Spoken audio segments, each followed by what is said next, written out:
Som kyrka, som kristna, så vore det faktiskt fullständigt oanständigt att inte göra det vi kunde när människor flyr över haven och utsätter sig för enorma umbäranden för att ta sig från krig och terror och rädda sina liv.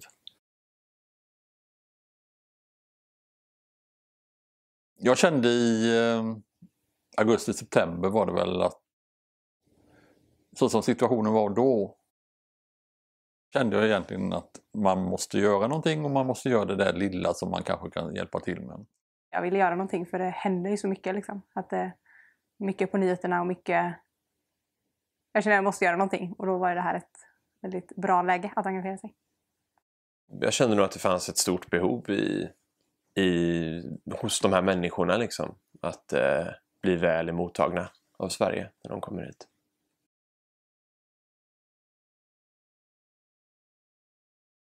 Jag tänker att det jag har lärt mig främst är att alla människor är olika och att ha en ödmjukhet inför alla olika människor med olika historier och att det inte går att klumpa ihop begreppet flykting. Det är totalt omöjligt.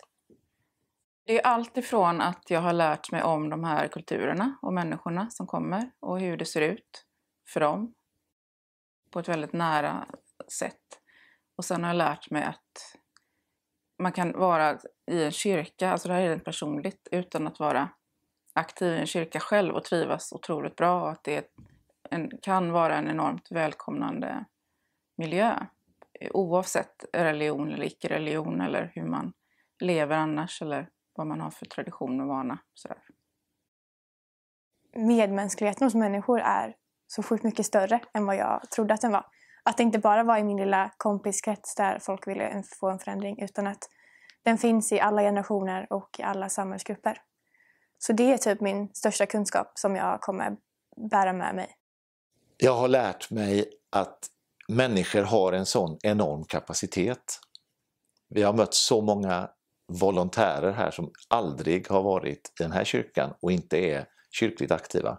Som har gett allt för att det här ska kunna funka. Och så har jag lärt mig naturligtvis oerhört mycket om vad det är att vara på flykt. Och lärt känna människor som är på flykt. Och de blir aldrig bara ett nummer i mängden. Vi fick lära oss att en osthyvel var ett fullständigt obekant verktyg. Vi köpte därefter färdigskivad ost under hela arbetet som vi höll på. För det var mycket bättre än de konstiga ostar som blev kvar när man hade hackat i dem. En grej som jag fortfarande pratar mycket om hemma och sådär, det är när vi hade gjort hummus och de med en mun uttalade att svenskar kan inte göra hummus och gjorde en egen variant som visade sig vara mycket godare då än den vi hade gjort. Det är ganska roligt. Sill tycker de inte om. Julmat. De fattar nog inte tjusningen bland kokt potatis och sill när vi fixade det. Det var Lucia. Då kom det en mellanstadieklass till oss och lussade. Och det blev en riktigt lyckad förmiddag. Flyktingarna hade aldrig sett ett Lucia-tåg förut och alla de vuxna flyktingarna ville vara med och sjunga och klä ut sig. Och efteråt så blev det stor fotofest där flyktingarna ville ta kort med alla de svenska barnen. Så alla fick känna sig som stjärnor för en stund. Det blev en riktigt lyckad dag.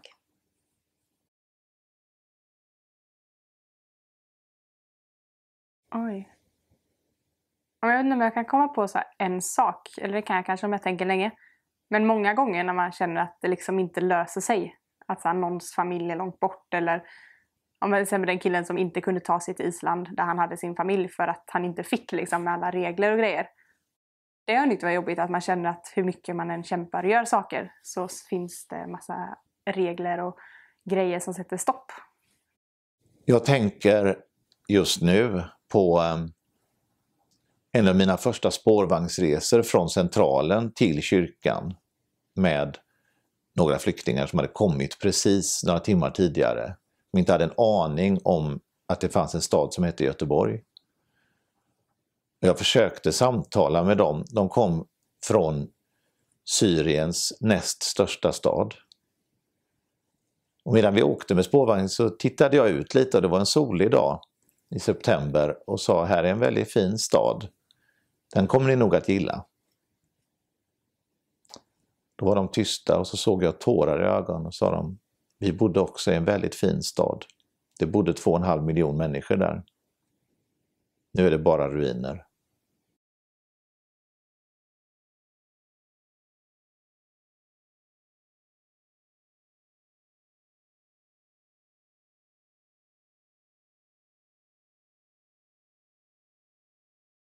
Jättetråkigt. Såklart. Först var det typ som hela marken rämnade lite. För att det kändes så himla snopet att det skulle sluta nu. Det kändes väldigt, väldigt tråkigt, sorgligt och skälet till det också var bedrövligt, tycker jag. Vi har ju haft 3 faser under hösten. Vi hade ju en väldigt explosiv fas där allting var möjligt. Där vi fick hur mycket saker som helst, både av privatpersoner och företag. Flyktingar kom med tåg och båt. Vi arbetade tillsammans med Refugees Welcome och så vidare. Det gick via att kommunen tog över och till slut så hamnade vi, kan man väl säga på sätt och vis, i händerna på Migrationsverket och blev en sorts evakueringsplats för dem. Och då kändes det ju på ett sätt som att lite av idén med det som var våran tanke, vårat boende, på ett sätt började att förstöras. Vi användes helt enkelt som ett ställe där man förvarade människor för att man inte hade någon annanstans att sända dem. Och det kändes lite grann som att det drog ihop sig, att snaran drogs åt så att säga. Samtidigt som vi också hörde om andra kyrkor som stängde på grund av problem med försäkringsbolag. Så att jag var nog väldigt egentligen mentalt förberedd. Däremot var jag inte förberedd på att se den otroligt starka sorgereaktion som det väckte hos våra volontärer.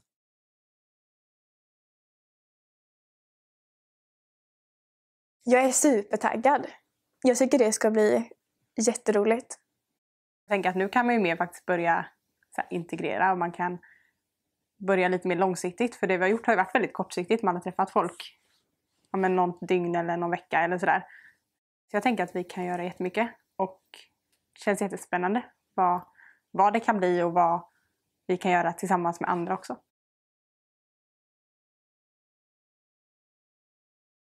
We come from Turkey to Greece, and from Greece we cross Macedonia and Croatia, Slovenia, Germany until Sweden.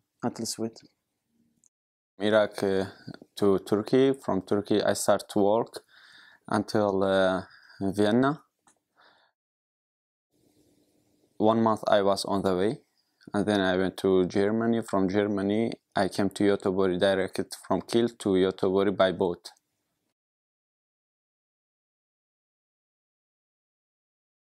I got like a amazing feel. I thought when the 4 volunteers came outside and told us welcome to Riyad by Shirkan, it was like I never seen that really. I never seen this. I never forget also. We came here and they showed us the beds, the new beds, the foods, clothes, everything. They told us this is like your home. You can stay here and take relax as long as you want.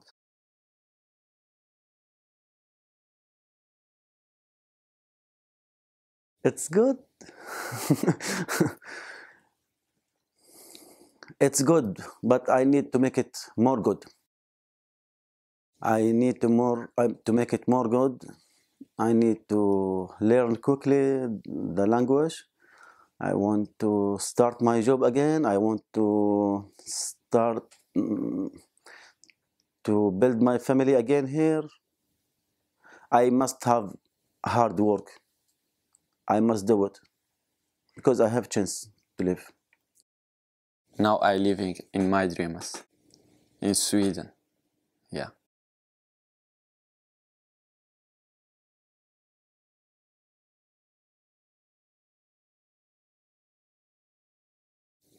All of the volunteers, they are perfect people that I don't know how they did that. I don't understand still now why they did that for us, why they made that for us, why they helped the refugees. Nobody knows that refugees, where is they from, where they want to go, why they came here. Just help. It was amazing, really. We will never forget this help until we die, until our kids, we will teach them how we was living in a very bad war, and it was impossible to stay there, and how this country and these people, they opened their hearts and their arms for us, and they save us from this war. Jag är verkligen så stolt över alla och tycker att vi alla tillsammans gjort ett grymt jobb verkligen. Det är ett ord som består av 4 bokstäver. Det börjar på T och slutar på ack. Ni är underbara och jätteduktiga. Tack! Tack för att jag har fått lite hopp om mänskligheten. Hoppas det varar länge. Jag vill säga tack. Ni är helt fantastiska och fortsätt vara lika fantastiska. Tack så oerhört mycket, och jag hoppas att vi ses igen framöver och att vi kan se till att Redbergskyrkan är ett öppet hus för alla så långt framöver som det går att överblicka överhuvudtaget.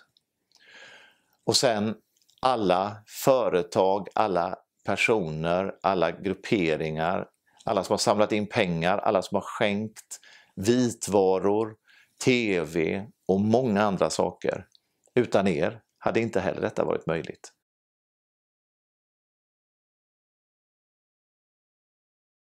This little light of mine, I'm gonna let it shine.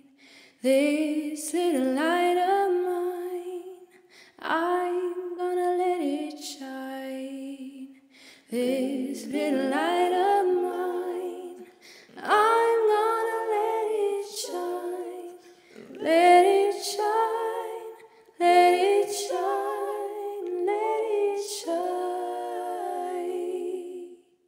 Hide it under a bushel, no, I'm gonna let it shine.